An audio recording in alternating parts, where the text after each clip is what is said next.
Hello my beautiful people and welcome back to my channel. For those who know me, welcome back again. Thank you for tuning in, and for those who don't, welcome. I'm Nancy Explore. I explore everything. I explore makeup, fashion, travel, anything you can think of. So thank you very much for tuning in. I hope you enjoy this channel like everybody else has been enjoying it. So guys, today it's gonna be different. It's not gonna be about makeup, about fashion.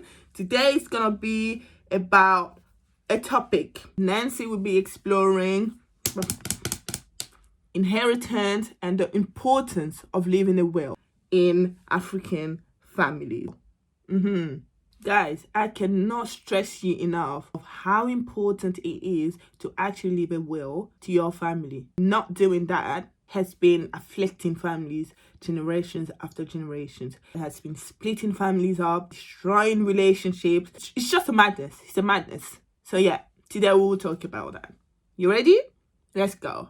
I think and I believe is affecting a lot of people in my community, the Black community, but maybe more the African and the Congolese community. I decided to talk about it today because I've been thinking about it. I've seen the difference between the way we handle it in Africa and the way they handle it here in Europe or in America, just the West. So to start off, I just want to let you know and make sure that you understand that this is my opinion from my experiences, what I have seen. My question is, why us? Why in Africa? Why don't we have this notion of actually leaving wills to the direct members of the family or extended family? First of all, let's define what is inheritance and what is will. From my research, from what I understand, inheritance is basically everything you leave to someone that you have assigned to take possession of all stuff that you have left, so your assets, your properties, and everything else. And the will is basically you leaving instructions on how that inheritance will be split up or will be divided between different members of the families or between the people that you have designated to actually receive those assets. If please correct me if I'm wrong, but that's what I understand. So like I said, I grew up in this culture of where a member of a family dies, especially a person who has been successful when they were alive. Everything that they have worked for gets just taken away by people that they have not designated, if you see what I mean. Before they die, they haven't left a will, and that has caused a lot of problems in the families, especially with extended families. For example, if someone dies, like I say, a successful person, you will see all kind of people coming. People that stopped talking when they were alive, people that you've never seen before or heard of. Those are uncles and aunties and cousins coming out and actually claiming the possessions of the person have died. So for example, during or after the funeral, where people are gathering and just talking about stuff, you see those uncles and aunties that you've never seen before start talking, basically start chatting shit about how it was my brother, it was my cousin, and we were really close when we was alive, so we should split the house and we should split deeds. Listen, that has always baffled me. We never seen you before, we don't know you, and you just come out and say that, oh yeah, I'm claiming this, I'm claiming that, because you related. So that has caused a lot of problem. Why? Because the person who has died haven't left a will, he hasn't left instructions telling people what to do with his possessions. So I think it's really important in our community, and especially in my country, that the government should consider how it's leaving a lot of family in shambles. I've seen it for myself. I've witnessed it countless of time, how many families has broken up just because the person who has left haven't thought about leaving a will and telling lawyers or whatever that, yeah, I'm leaving this for my children and for my wife, and I'm leaving this for my brothers, and Personally, for me, what is mine, or what was mine, if I leave this world, God forbid, not yet, what was mine will go to my children and my husband. You see what I mean? So I don't understand why they let that happen in Africa. When people die, the government don't get involved on how every asset that a person has left should be split up between the families. I think that is really, really important, and I think that's what's lacking in Africa, in the Congolese community. So let's talk about the benefits of leaving a will. Yeah, first of all, your children or your wife or husband will not suffer too much. So basically, completely depends on how much you left. Yeah, you're avoiding your kids to be left with nothing.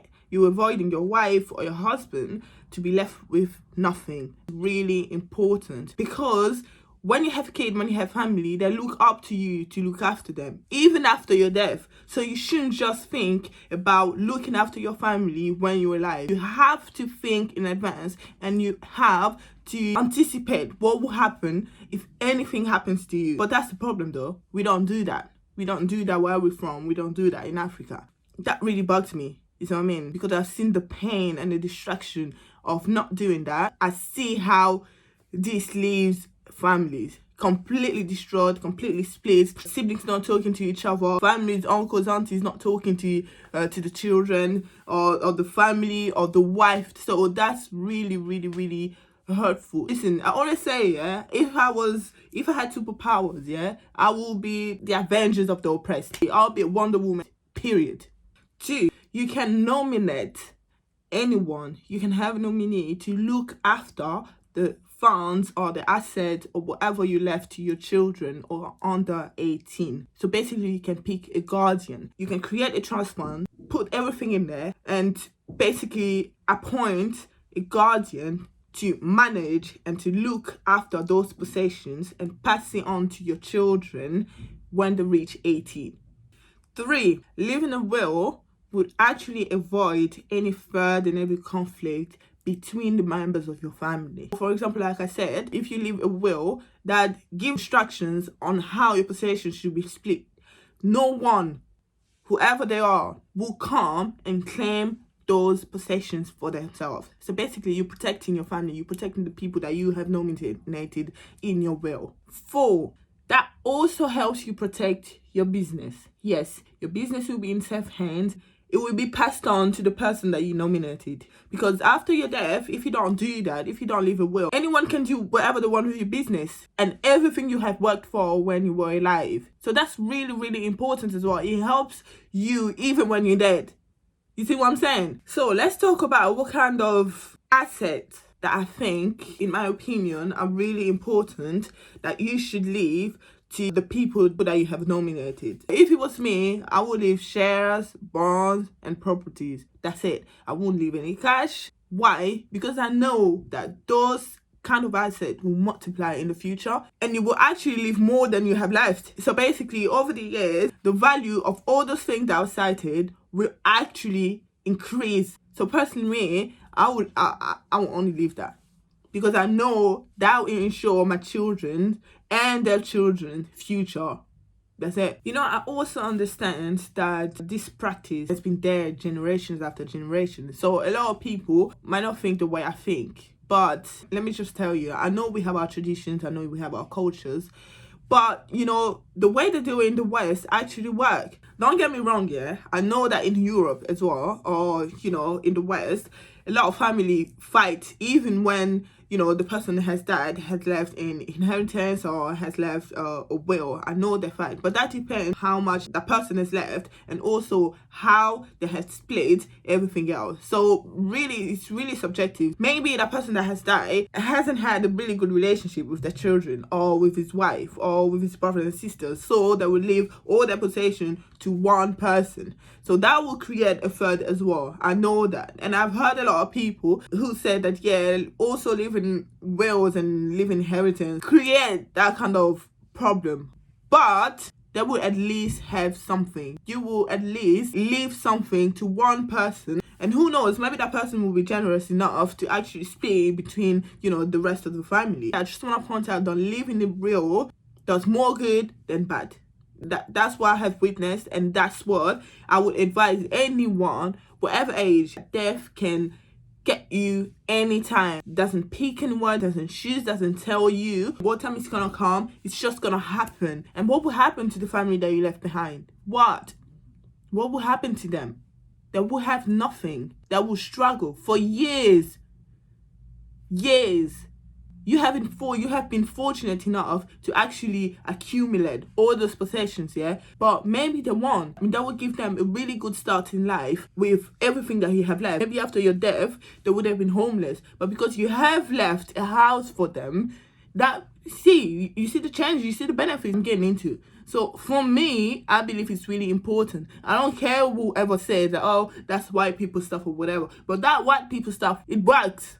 I'm gonna be honest with you, yeah. I've always said that I will not leave anything to my kids. I will let them struggle. I will let them work for their money, and I will give everything to charity. I've always said that. But I changed my mind after witnessing how someone close to me, and when the mother passed away, the mother left them the possessions, yeah, and how everything she left has just, taken the burden off their shoulders. They weren't waiting for an inheritance, they weren't waiting for the money, they weren't waiting for anything, but that actually helped them to speed up all the plans that they had. So that changed my mindset as well, because like I said, I know sometimes leaving a lot of possessions to people who've never worked in their life can be a bad idea. It can push them to become spoiled, to think that, yeah, I have this, I have that, I don't need to work, and that could be a bad idea. But for people who never expected it, that have actually been working, all their life,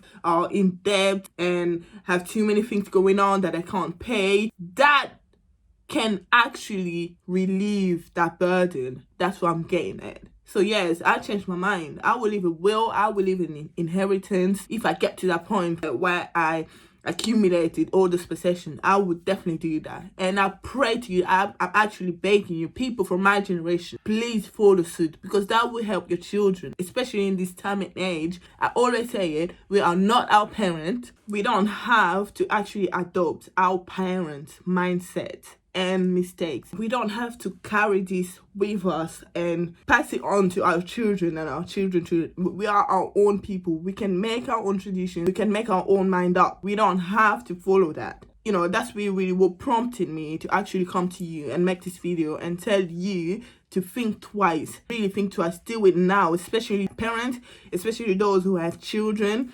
Start thinking about it now. Listen, when I was witnessing those families fighting, I was really sad. It brought sadness to me. I was pissed off. I was asking my parents, but why are they doing this? Why? It's not the house. The person who has died have lived many children. In Africa, yeah, they don't play it like they have like 10,000 kids. But they live many children. So why? You know what, yeah? Actually, let me go back a little bit, yeah.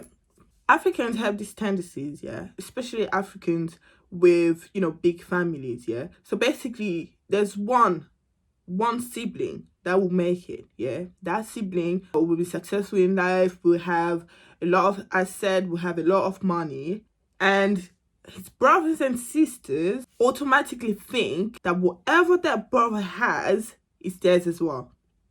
I just don't understand the mindset. Why would you think that? They think, oh yes, he's having money, he's having all that. That's the families, that's for all of us. They are so entitled to think that everything the brother and the sister worked for will automatically be theirs.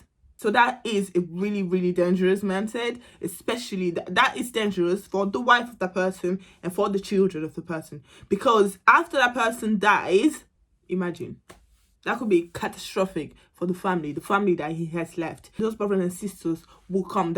I've seen it with my eyes. They came, yeah, and they kicked the mom out, they kicked the kids out, and they kept everything else. They literally kicked out the mother of their nephews and nieces, and those nephews and nieces. Can you imagine? This is how bad it is. I don't know if this practice is still going on. Hopefully, I pray to God that it's not, because I haven't been to Africa in many years, but I hope and I pray that people will stop doing that. That is a sin. For me, it is a sin. You can't do that. You just can't. It's not yours. Me personally, what I have worked for, again, I will repeat it. What I have worked for all my life, yeah, all the money that I have saved, all the property that I have bought, all the assets that I have, my shares, my bonds, anything else, yeah, will belong to my children and my husband when I die. That's it. But mainly my children. Why? Because I want to ensure their future. I want them to be happy in life. I want them to start off good I don't want them to struggle. So people thinking like that, why?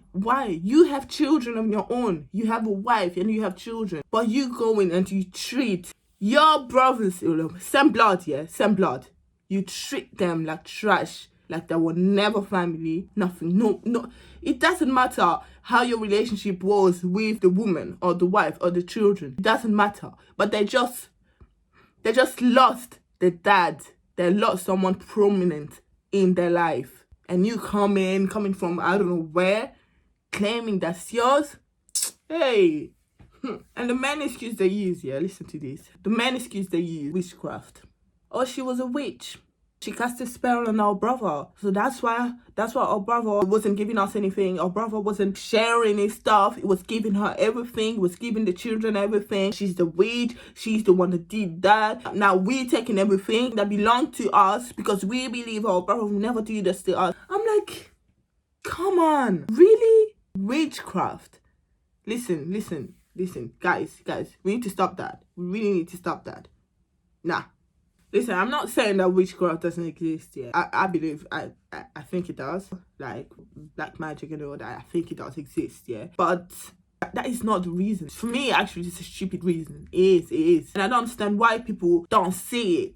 That's the problem with us Africans. Like, we see demons, we see the devil in every aspect of our life. So when someone comes and say that, oh, that's a witch, she blocked my businesses and no, everyone will fall for it. Come on, you have your own mindset. I always say that, yeah. Do your own research your own spirituality. You don't have to believe what everyone is saying. You are not a sheep. Use logic, but you know what, yeah, I think it also comes down to education. Unfortunately, back home or in Africa, a lot of people are uneducated, and it's really easy for them to believe all those yappy that people talking about witchcraft and devil, and it's really easy for them to believe it. In reality, I actually don't blame them. A lot of people who do that are not educated. And you know when they hear that, when they hear all those devil stuff, that actually get to them. And they start thinking, they actually start believing, yeah, that must be the devil. Well, the devil is probably chilling back in hell, wherever it is. So don't be a sheep. Think, use your mind, your intellect, and see what's right and what's wrong. Because doing that for me is so wrong. You're leaving a lot of family shattered. So to end this video, I would say, write your will. Do it right now.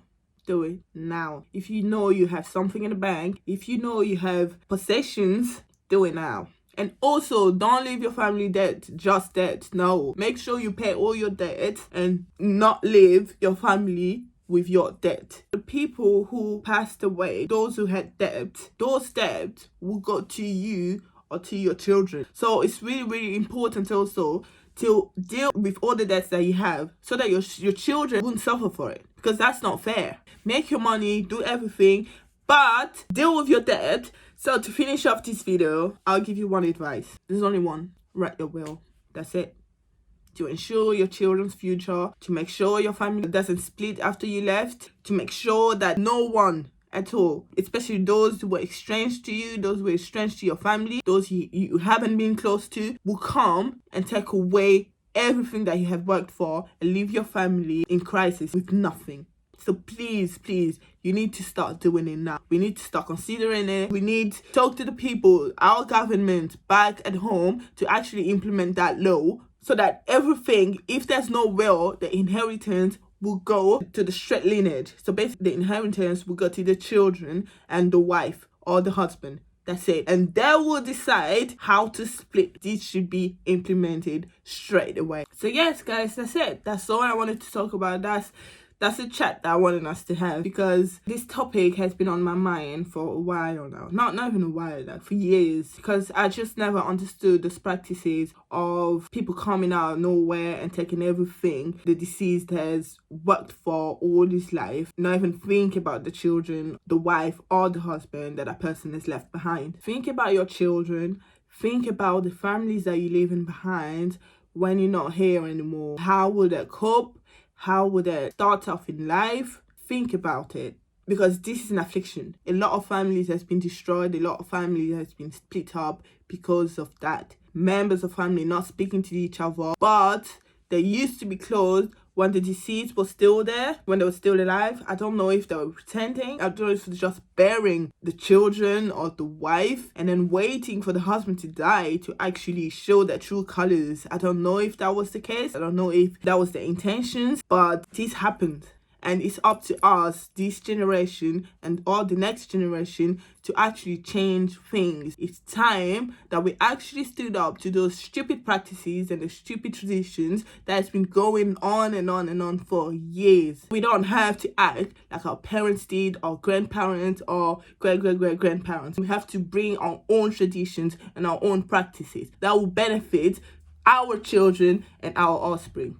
So, guys, thank you very much for listening to me. I know I'm still a little bit like, my mind is still a little bit scattered, you know what I mean? I just had to think on how I would talk about the subject. Like I said, I was thinking about that for a long time. I was like, you know what? Corona got me in the house, so I might as well just sit down and share my views, share my opinions, share my experiences, and give advice as well. I am not a lawyer. I'm just a random person who has seen what not leaving a will has caused. That was it. That was my 2 cents. Please feel free to share, to comment, to give your opinions, tell me what I have missed, what I have not talked about, and yeah, we can go from there. Thank you guys, thank you very much, and I will see you next time.